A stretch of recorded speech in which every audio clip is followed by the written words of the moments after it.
Good morning, Chris. Anthony Franco, you're looking spry this morning. I mean, we were just talking off air. You got to bed kind of late last night. Yeah, it was 9 o'clock. I went to bed really late and slept in till 5. It was well. I had a big day yesterday. Took it off and took the kids up to Wyoming and to check out the Wyoming Zoo. Have you ever been to the Wyoming Zoo? I never have, Anthony. It's weird. It has a single dog. That's Really? it. A single dog. Yeah, it's a Shih Tzu. Anthony, before we get started, I've been hearing from a lot of our Spanish-speaking listeners out there. I'm sorry. Tons of friends that are Spanish-speaking, and I want to say something to them because I just feel compelled. I want to say mucho because it means a lot to them. Yeah, I had that exact same joke, and I decided not to tell it. I've been sitting on that one since Tuesday. I found that I kind of love that joke. You should have stayed satting on it. Oh no, man! I've been laughing. You love that joke.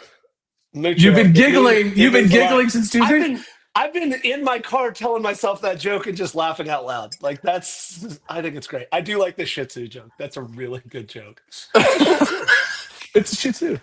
All right, so today we are going to talk about, so are you too good at execution as a founder to lead? I find this really interesting. Did you know, Chris, according to a 2020 study by leadership consultancy GH Smart, analyzing 2,600 executive assessments, 61% of leaders struggle most with delegating and developing others. I absolutely fall into that count. Not strategy, not vision, but the fundamental shift from personal execution to influence through communication. Patrick Campbell, the founder of ProfitWell, discovered this when his pricing analytics expertise actually became a liability in leadership conversations.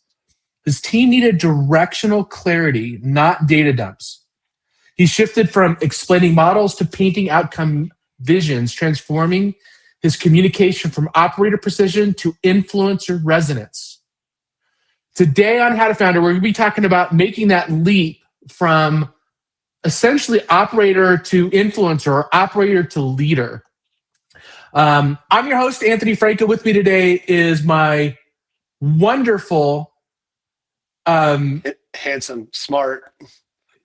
Okay, we'll go with those. Yeah. Co-host, Chris Franks. And joining us today is Andrew Poles. He's a 3-time founder and executive coach who transforms execution-focused founders into influence-driven leaders. He spent 16 years training 10,000 plus professionals at Landmark, now helping entrepreneurs scale leadership without burnout. Andrew, welcome to the show. You're coming in to us from Austin. Correct. Yep. I'm in the ATX. We were just talking about this before. I'm just always shocked when I see somebody from Austin and they're not currently having a breakfast taco in their hand. I feel like you should just have a breakfast taco, or if it's in the afternoon, you should just have like an awesome piece of brisket, just barbecue in your hand. Like one of those. Texas barbecue is on point. I have a strong prejudice. I've reached the point in my evolution as a human being that I can at least entertain the idea that other people's way of doing barbecue is valid when it's different from the way barbecue's done in Texas. And I feel like that's a stretch for me to say that, but you know. I'm still not there. Yeah, I've not landed at that place. There is only one style of barbecue that matters. So we were also just talking, just to set up the conversation, Anthony, is that you're a badass mountain bike rider. You've done all kinds of really ultra endurance stuff. Is that just because you eat 17 breakfast tacos a day and you would weigh 700 pounds if you didn't ride? It's the only reason I mountain bike. It's absolutely exactly. It's not just that, but it's not just the breakfast tacos, but you got to have the guac, and then, you got to have mom's brisket. You got to have this piece of pastrami that's just dripping, with fat. And so you got to have a way to deal with all that. And mountain biking is the best one I've found. Making a note, go visit Andrew next. We're going to find a reason to be in Austin, Andrew, and we're going to get some food. I'm hungry now. Hi, hungry. I'm dad. Come on. That was another one. All right. So, Andrew, let's get started. Why does operational excellence become a leadership liability for founders? Yeah. So I think the easiest way to put this is that to be an excellent operator yourself, to be someone who can produce results directly, you build a certain set of skills of, let's just say, having a deep expertise in some subject matter, or being able to think analytically and synthetically, to be able to take lots of actions on your own and iterate things until you produce a result, and just go after it till you produce a result, produce a result, produce a result. So that's a certain set of skills. To then be a leader or manager of people. To quote Liam Neeson, sorry. I have a certain set of skills. I have a certain set of skills. We have to do with a bad accent. Excellent. Sorry, I do that all the time. I take people off track. I apologize. Keep going. I can roll with it. I followed you, and I'm right back. So to be effective as a leader, however, what you need to be able to do is to produce results through others. And the skill set that it takes to produce results through others has almost nothing to do with the skill set it takes to be an excellent individual contributor or operator. They're just not the same.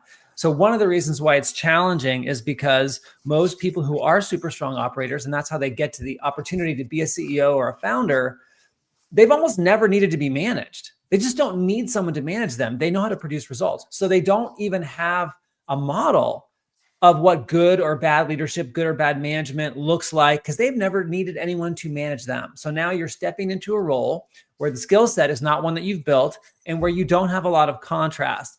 And I think it's really important to appreciate this for the people who are listening, who are founders or who are leaders of companies, and you're the first time doing that, where you're coming from an operator role. Contrast is one of the most important things that you need to have for clarity. And clarity is about 80% of performance is clarity. Just being clear about, how does this work? What are the actions to take, et cetera. If you don't have that, it's extremely difficult to perform. So why I say contrast is key to that is, like, as an analogy, and then I'll make this practical, but if you think about like reading, if the type font on a book with white paper was white type font, like maybe you could make out the imprint of, where the letters were kind of burned in there, but there's not enough contrast to be able to see it well. So you can't really get what's going on the page. So if you don't have the contrast of, okay, this was a style of leadership I saw or participated in that really worked well, this is one that didn't work well, and this is the difference. If you don't have any of that contrast, when you step into this role, like, you don't know really the lay of the land. So what a lot of leaders need to do when they make this transition is they actually need to apply the same kind of self-directed push and self-leadership they did to operating, to learning the skill set of leadership and management. And then, as you both know, those two are two different skills. And to be effective as a founder, you need both. You need to be an excellent leader, and you need to be an excellent manager. And there are a set of skills you can build, and there are a set of principles you can learn that allow you to be as excellent at that as you were as an operator. But it's not going to feel the same. It's a very different engagement. Chris, I have a question for you, and Andrew, I want you to lean in on this as well. So here's where I struggled. So this is my self-aware weak spot, and the reason that I struggle with it is because I'm a very tactile operator. So I feel my way through a resolution, right? I feel my way through a problem. I present it with a problem, and I'm solving it as I'm thinking about how I'm going to strategize it, right? I got to be in it. I've got to have my hands dirty. And what you're asking me to do is stop doing that. Stop navigating your way through it, and define a clear path for somebody to delegate it to. And I don't have that clear path in my head. Chris, do you is that something that you experienced, Chris, or could you guide me along that path? I mean, so I'll start with unpacking what Andrew said and just talk a little bit about what the research is currently saying. So first of all, Andrew, dead right. There is a division between the skills needed to be a manager and there's a skills needed to be a leader. And for a really long time, leadership, the research around leadership was simply about charisma and human beings, et cetera. And so the idea that both of those are skills and can and should be developed is absolutely correct, and the research backs that up. Anthony, in your case, I think that we're talking about two different things. Number one is the ability as a founder to solve problems. You have to be that person. you have to get clarity in your mind. I think the contrast and clarity is an interesting one, is you have to be able to understand the problem to be able to solve it. The challenge is, Anthony, is you can't be the one that solves it every single time. You can get your framework around it, you can understand it, but then you're going to have to delegate to be able to grow. It doesn't mean that the next problem, the bigger problem, the more scalable problem, you won't get your hands dirty in that. As a matter of fact, I think the best founders and leaders and CEOs of growing companies are the ones that really dig into the biggest, hairiest problems, but have offloaded the ones that they've already sort of, gotten their arms wrapped around. Is that fair, Andrew? I think that's a really great way to put it. I think if we look at it, if we look at good examples, Anthony, going back to what you said, people love to look at Elon, and I think there's a lot of things people can actually learn from Elon Musk are just amazing. He still will spend a lot of his time, as I understand it, now that he's running multiple companies, and he does interviews about like, how the heck do you run, SpaceX, and he's got Neuralink, and he's got Tesla. Anyway, terrible boards of directors is the answer for that. Terrible boards of directors. If you're a director, a lot of what he says is, look, I will go into the parts of the company where there are the biggest problems that people haven't solved, and I'll go in and help them solve it. And then I'll go on and move to the next one. And so I think the thing you're talking about, Anthony, is always going to be important. So I'm agreeing with you, Chris. But I think the difference is that in order for you to be able to scale your ability to contribute and for your company to be able to grow, you need people who can think through these issues. And I think what a good way to, if we're going to start making this more practical or tactical, the way this works is people need what some people call a mental map of their territory. And I think this is where a lot of the delegation piece breaks down, because people think you can delegate things by telling people how to do a thing. And if you tell them how to do a thing, they can go do a thing. But the problem is that this is where you get pulled back in, Anthony, as someone who's a good problem solver. If you tell them how to do a thing and then something comes up that doesn't fit inside that limited set of instructions on do A, B, and C, and they can't think their way through it because they don't understand the territory. They don't understand the map. They don't understand like where you are here is and where the goal is, et cetera. So you got to help people build a mental map of what their accountability is and how it fits into the larger goals of the organization so they can actually think through these things and sometimes deviate from the, here's the thing I want you to do in a way that for you and I might be intuitive or obvious. And this is another place I see founders really get stuck, is that when we look at the thing, because we have the map of the territory, we're like, this is obvious. Why are you coming to me with this question? To us, it seems obvious. And then that can create friction or, breakdowns in relational leadership. So one of the skill sets we have to build is, how do we give someone a mental map of the territory so they can think for themselves through the stuff that's coming up at them? And does that mean that you'll never have to come in and help solve a problem? No. But what it does mean is that you'll have to do that a lot less. And that's what makes your leadership more scalable. I've seen a lot. So this is one thing I don't suffer from. I've seen a lot of founders act angrily to stupid questions, which is I know intuitively that that's the absolute way to completely shut down autonomy, right? You have to be able to give people the space to make mistakes and to ask really dumb questions. Yeah. So do you think that founders should prioritize clarity or vision? And there's a difference, right? What is more important, where we're going or how we're getting there? I think that from my point of view, I couldn't prioritize those. I really think you need both. Because again, if what you want is to be able to scale yourself and your company so that your life doesn't get completely consumed by having to manage everything, then the vision piece is critical, because it's, telling people here's where we're going. And if people don't understand what that is or what it looks like, then they can't do it without you. So that's critical. But at the same time, if they know where we're going, but they don't know how to get there, they can't do it either. So I would say they're equally important, and you really have to do both well. And the where we're going isn't just, although it includes, maybe a set of specific goals or KPIs or OKRs or whatever, but it's also the why behind that. You know, so like I have a company and they are I coach the CEO, I coach the founder, but I also coach multiple other people on the leadership team. This company happens to be in medical technology. They've created a device that is having incredible results with treating treatment-resistant depression. Amazing. 70% of people are going into remission now from the treatment that they're giving. It's amazing. So, but their company's mission is to eradicate despair. And the way they're going to measure that is 1 billion remissions in the next decade. And, you know, depression is not their only diagnosis they can treat with their device. But, you know, to have people get, we're eradicating despair, that's a very different way to think about what we're doing than I want 1 billion remissions. So the clarity, the vision piece and the clarity that gives people is critical. The how we're going to get there is critical. They're both critical, and they both give people some of the parts of this mental map I'm talking about that allows them to think and act independently. And ultimately, I think a good way to think about this, although it's not very practical, so I'm going to apologize in advance for this, but maybe we can get into it, is to be a great founder, you have to learn how to transfer intention. You need, when you talk to someone on your team, and you're explaining to them something that you want them to do or whatever, or what their accountability is, at the end of the day, you as their manager or their leader, you have some intention that you want them to fulfill.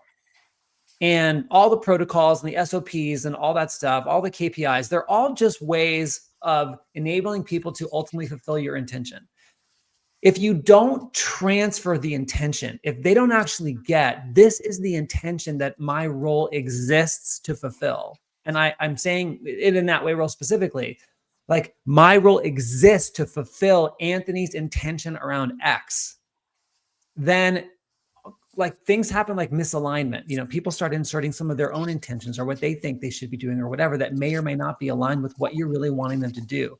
So part of this skill set is not just transferring like an OKR or KPI, but transferring the intention, the why it matters, the how it fits. Because when people see that and then they take that on, like your intention is their intention, something really powerful, scalable, and magical happens when that happens, because now people can act from your intention like their intention. That's a big piece of scaling yourself as a leader. So I think you've actually spawned a couple of questions for me, Andrew. And Chris, I want you to weigh in on this next. Well, I have two questions. So let's start with the first one, more really tactical. So how do you as the leader transfer that intention to KPIs, or do you expect the leader that you're communicating the intention to develop those KPIs? Like, or do you do that collaboratively? Like, how do you translate that intention into measurable outcomes? I think it can work either way. I've seen it work both ways. And sometimes it's a function of timing, right? Like maybe you develop these KPIs with the first person in this role together, but then you lose that person for whatever reason. The next person coming in, like, these are the KPIs, we're already invested in this. So sometimes you are forced by necessity to hand them down. The important thing is the connections. And this is the thing that the brain needs. This is the neuroscientific part of this. And this is unbelievable. When I started to first see this, I was like, this blew my mind. When people can make the connections logically and tactically between, okay, why are we doing this? Okay, I get why we're doing this. How do we do this? And how does that fulfill why we're doing it? Okay, I see that. I see how those connect. Why do we have these KPIs instead of those KPIs? What does that have to do? Oh, okay, I see that connection. When all those connections get made, people become like instantly 100 times more capable. It's amazing. So that clarity of answering those questions of why and how it all connects, that does so much work for you. It eliminates so much micromanagement. And this is the place I see many leaders don't actually know this or don't understand it. So they don't do it. And that's how they wind up getting sucked into having to watch everyone's behavior all the time, because the person performing doesn't have all the connections made. So that's great. Chris, do you want to lean in on that? There's he so said much neuroscience, so I figured you were like, oh, you're speaking Chris's language. Yeah. Do we want to double click on that, Chris? Yeah. I pulled a couple of textbooks out. I was gonna. I want to start by like, have you guys ever actually read the job description of a CEO? Like if it comes across LinkedIn, most of the job descriptions sound like they're trying to hire for an X-Man or something. They're like, you need to have they're terrible job descriptions I always read because them they're so generic. They say it's like you need to have good character and leadership skills. Like, how do you measure that? Like, how do you, it's very difficult. This is one of the problems, and there's actually a couple of good books on this and some actual research based on this, which is what is a good CEO? Well, there's a lot of different ways to be a good CEO, but I think to your point, Andrew, and this is back to that mental kind of framework we're building, which is you need to have leadership skills. Let's set that aside for a second. You need to have management skills, and management skills in your case, what you're talking about, Andrew, is the ability to build this logical framework of saying, here's what matters to the company. Here's what I care about. Here's what this layer of the company should care about. Here's what individuals, and with the understanding of some basic psychology, which is people don't like to be told exactly what to do. They like to have freedom of movement and operations and figure it out for themselves. And so figuring out those management skills, how do you actually build the things that matter? And then the leadership skills part of that is the ability to go out and communicate and create a vision and inspire people towards that direction to be a good CEO. And we don't really talk about these two sets of skills. Number one, they are skills, Andrew. They're not things that are, right. Odin didn't come down and poke you on the head and suddenly give you the ability. You can develop these skills. Yeah, I was doing like the Norse god thing, the Allfather. Awesome. Right, the Allfather. Love it. I was going to say Zeus, but that's boring. So, the idea there is that you weren't gifted these. You develop these skills over time. Some people have more natural affinity to these skills, but as a CEO, you have to work on both sides of this equation. And then the final thing there's a layer, Anthony, that goes to both of these things, which is you have to be an elite level communicator. And being an elite level communicator is exactly what Andrew was saying, which is if you don't give these people the map and you don't say to your people, here's what I expect, and say it again and again and again and again, that's critical. So that's when you get pissed off, communicating intention in a job description and communicating intention, what their intention should be throughout their career, are two different things. And the second is way more important. Sorry, Chris, didn't mean to interrupt, but that's really critical. Right. And so, why do I get pissed off when somebody asks a stupid question? It's because I think we're beyond that. I think that we're in like step 10 and somebody's asking me a question on step 1. And I'm like, what the heck? See, I didn't cuss it. You did good. Why are we here? I thought we were there. And the reality is that when you get that stupid question, the most obvious and logical response is, what have I failed to do as a CEO to very clearly set up the map that Andrew's talking about? Those mental leaps that allow somebody to say, oh, okay, I get it. I understand. And I also feel safe enough to be able to ask stupid questions, because if I don't feel safe enough, I'm going to shut up and then I'm going to be a low performer. That's a lot of like researchy stuff, Andrew and Anthony. Sorry for no, that's good. And I have kind of one more question before we jump into the speed round here. But Andrew, I do want, the second question I had was, so we talked about defining providing connection and clarity and vision is part of that mental map. I want you to talk about the other components of that map. Yeah. So, okay. So we have the where are we going? And we have how are we going to get there? And what does winning look like? Those are your KPIs or OKRs. What does winning look like? Then if we want to just go deep into the management side of things, I think, one quick note, I'm going to take you on a tangent. I want to come back to this because what I have noticed is there's some intentions that are very difficult to measure. How do you measure customer loyalty? Right? How do you, on a weekly basis?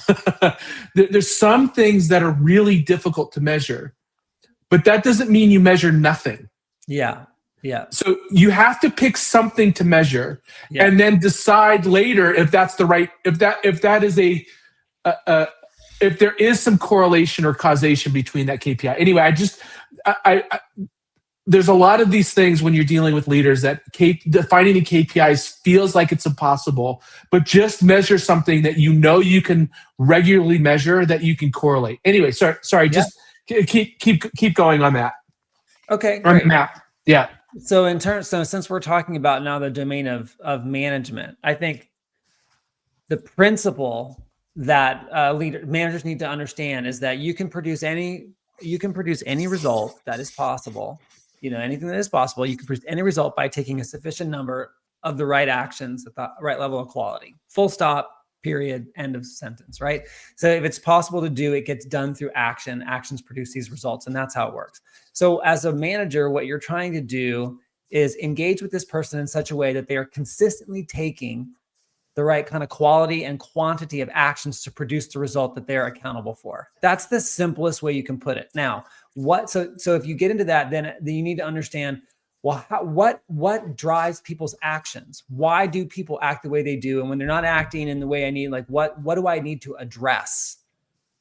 And so the simplest neuroscientific way of thinking about this that I have found is that, human beings, and this is going to be a little bit scientific or whatever, but I promise this is hugely practical. It's just human beings have no access to the world absent the mediating effective language or context. We just don't. Like, we can't do that.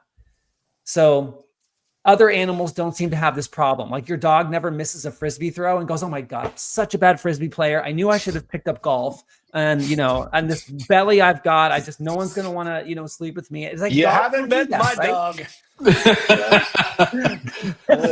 So why am I bringing this up? Because the world that we engage with is a world that is just completely wrapped inside of meaning, context, and language.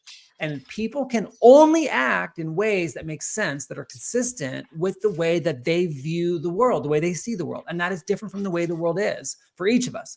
So people's actions always make sense from the view from which they look at the world. So if people aren't taking the actions you need, there's something about the way they view the situation, or they view themselves in the situation, or both, that is preventing them from taking the actions you want. So you must understand how people see. You have to understand how people see the world to be effective at influencing them to start acting in a new way. Because if you try to change their behavior without changing their view, they can't do it. They just can't do it. But if you change their view, they'll do it naturally. And so a big part of this, this thing we're trying to accomplish as leaders and managers in communication, to your point, Chris, is what does communication look like when it's effectively shifting the way someone sees the situation, sees themselves in the situation, so that their actions just naturally change. So when someone's not acting the way you want, sometimes it's fine to just say, don't do that, do this, and that's all they need. They just didn't know what the right thing was. But most of the time, that doesn't work, because if it did, it would be a lot easier to manage people. So it's a more complex equation. You need to learn how to see the way other people see, and to shift the way they see the situation so that they will naturally change their behavior. That's what I think the deep skill set is of effectively managing people when their performance isn't already doing what you want. Chris, is there anything you want to fill in the blanks there before we jump into speed run? I'll weigh in on one additional piece of research, which is it's now pretty clear in the management world that about 50% of early success is your ability to have EQ versus IQ, being a technical expert, being a human being expert. When you move past middle management, it is 90% of your success, 90% of people's success. And in this particular case, Andrew, the conversation around being a CEO, 90% of your success is reliant on this thing we call EQ, the emotional intelligence. And emotional intelligence, it is a skill. It can be developed. It is hard. It requires hard internal work. But that EQ level is exactly what you're talking about, Andrew. You have to now be able to use style shift, communication shift, but most importantly, you have to have empathy enough to be able to go and look at what is the situation through another person's eyes. It can be very hard, particularly in a driven, competitive environment that is modern business, and particularly startups. Really, really terrific conversation. Well said, Chris. All right, Andrew, are you ready for the speed?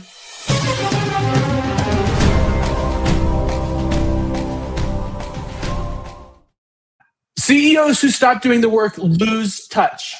True or false? Sometimes true. Sometimes true. Founders who can't execute shouldn't lead. True or false? True.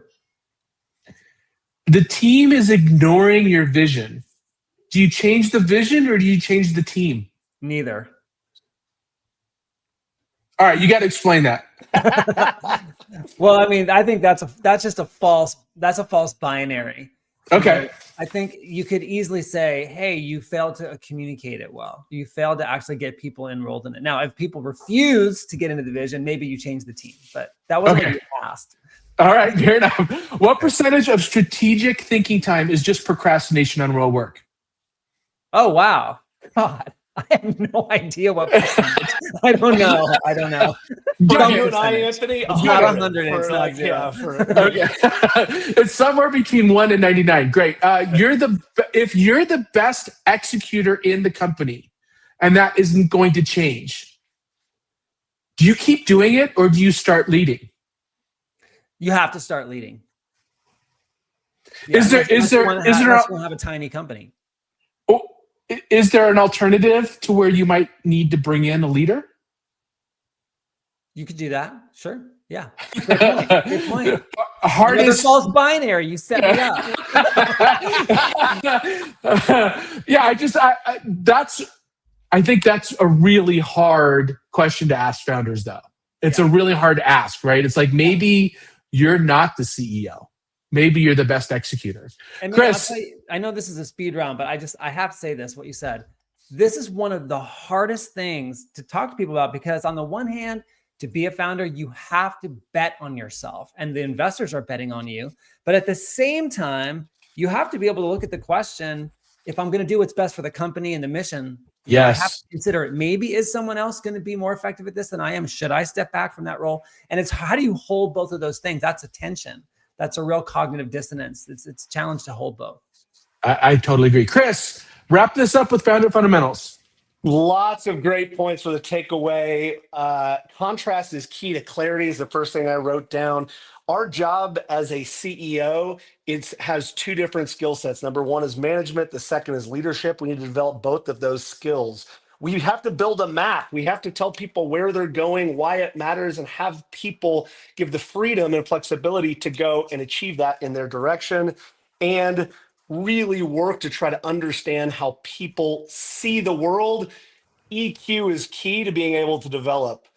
You want me to do deep dive resources, or is that you, Anthony? I don't care. I'll go ahead and do it. So deep dive resources on this. Influence the Psychology of Persuasion by Robert Cialdini. And Crucial Conversations, Tools for Talking When Stakes Are High. There's 4 authors. I'll just go Carrie, Joseph, Ron, and Al. Andrew, I think this is a great discussion. Where can our listeners learn more about you? Best place to go is my website, which is just www.andrewpoles.com. Awesome. I'm also very active on LinkedIn. I do all my own DMs and so on and so forth. So if you don't like websites and you'd rather hit me up on LinkedIn, I'll gladly accept your invite and talk to you there. And cool. Anthony and I could build you a AI bot for that, so you don't have to do that anymore. You can just we'll build that for you. Great, Chris. This is now you. I'm waiting for. Oh, was that the pregnant pause? Hey, thank you, Andrew. Thank you, everybody, for listening today. I appreciate it. Anthony appreciated. Stephanie is getting back from her, European vacation. You'll see her next week as well. We genuinely are humbled and excited to do this work. We love working with founders. We think you guys are amazing. You're the people that create prosperity in our world, and it is humbling to be here along the ride with you. You're the pioneers of economic prosperity, right? We just are humbled to be along the ride. So if you like it, give us a follow, like us, follow us, maybe even give us a review. Talk about how good Anthony's hair looks today. It's on point. Pretty darn good. Yeah. If you don't like us, just ignore it. That would be great as well. Have a good one, and we'll see you next week. Take care, everybody. Thank you, Andrew.